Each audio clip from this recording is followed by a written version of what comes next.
न्याय का विषय है, जांच का विषय है और मेरी साफ मांग है माननीय सर्वोच्च न्यायालय को इसमें सो मोटो लेना चाहिए और कम से कम माननीय उच्च न्यायालय के सिटिंग न्यायाधीश के स्तर से पूरे मामले की, पूरे प्रकरण की जांच होनी चाहिए और जो दोषी लोग हैं उन पर कठोरतम कार्रवाई होनी चाहिए।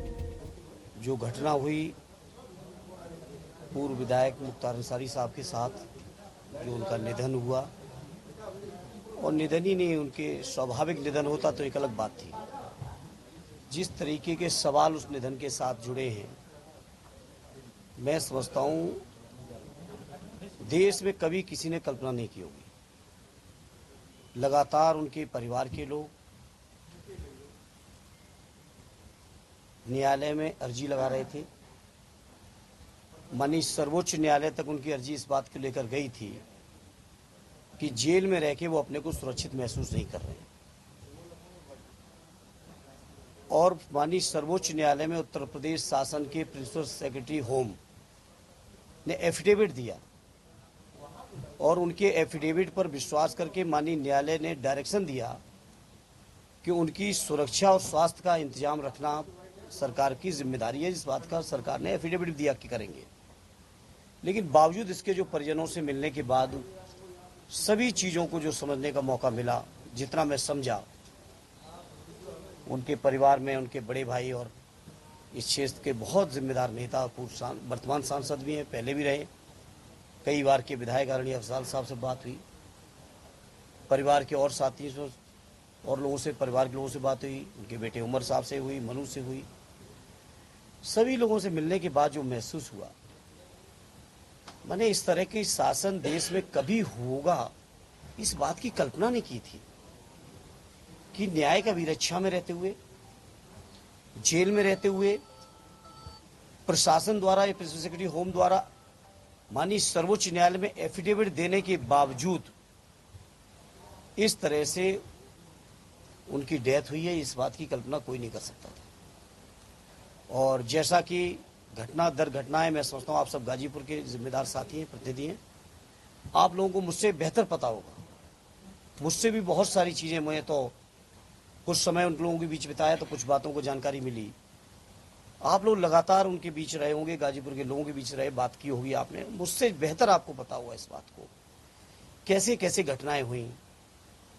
19 तारीख को से लगातार शंका इस बात की चल रही थी, जो चर्चा है, और 25 तारीख तक अस्पताल नहीं भेजा गया। 25 की रात को 2 बजे टेलीग्राम आता है आपके मोहम्मदाबाद थाने में कि उनकी हालत गंभीर है, परिवार के लोग जल्दी संपर्क करें, और अगले ही दिन शाम 4 बजे वापस जेल में भेज दिया जाता है। जो व्यक्ति आईसीयू में हो, जो व्यक्ति ऑक्सीजन से लेके तमाम सपोर्ट लेके हॉस्पिटल में हो, क्या आप इमेजिनेशन कर सकते हैं कि 14 या 18 घंटे के अंदर पूरी तरह स्वस्थ होके वापस बैरक में रहने योग्य हो जाएगा? तो ये मामूली बातें नहीं, ये बहुत गंभीर न्याय का विषय है, जांच का विषय है और मेरी साफ मांग है माननीय सर्वोच्च न्यायालय को इसमें सो मोटो लेना चाहिए और कम से कम माननीय उच्च न्यायालय के सिटिंग न्यायाधीश के स्तर से पूरे मामले की, पूरे प्रकरण की जांच होनी चाहिए और जो दोषी लोग हैं उन पर कठोरतम कार्रवाई होनी चाहिए, क्योंकि इस तरह संस्थागत और न इस तरीके से न्याय का विरक्षा में रहते हुए प्रदेश में घटनाएं जो हुई हैं, एक अभी केवल मुख्तार जी की ही नहीं हुई है, उससे पहले अतीक अहमद साहब की हुई, उनके भाई अशरफ की हुई, उससे पहले विकास दुबे की हुई, उससे पहले मुन्ना बजरंगी की हुई।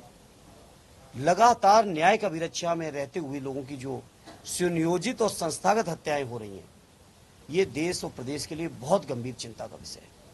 और गाजीपुर के लोगों, आप लोग बहुत जागरूक लोग हैं और मैं समझता हूँ वैचारिक चीज़ों की वानगी है गाजीपुर, ये पूर्वांचल की धरती।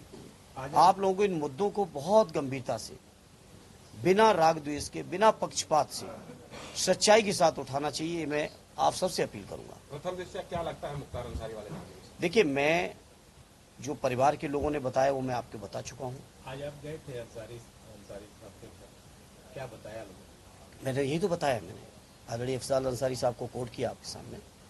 और ये घटनाएं जो मैं आज आपको बता रहा हूँ, ये सारी घटनाएं उन्हीं के जुबान से मैं सुनने के बाद आप सबके बीच अपनी बात को रख रहा हूँ।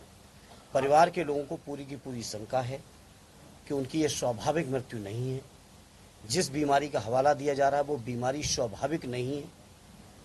वो इस बात की शंका जाहिर कर रहे हैं, हो सकता है ऐसी परिस्थितियां पैदा की हों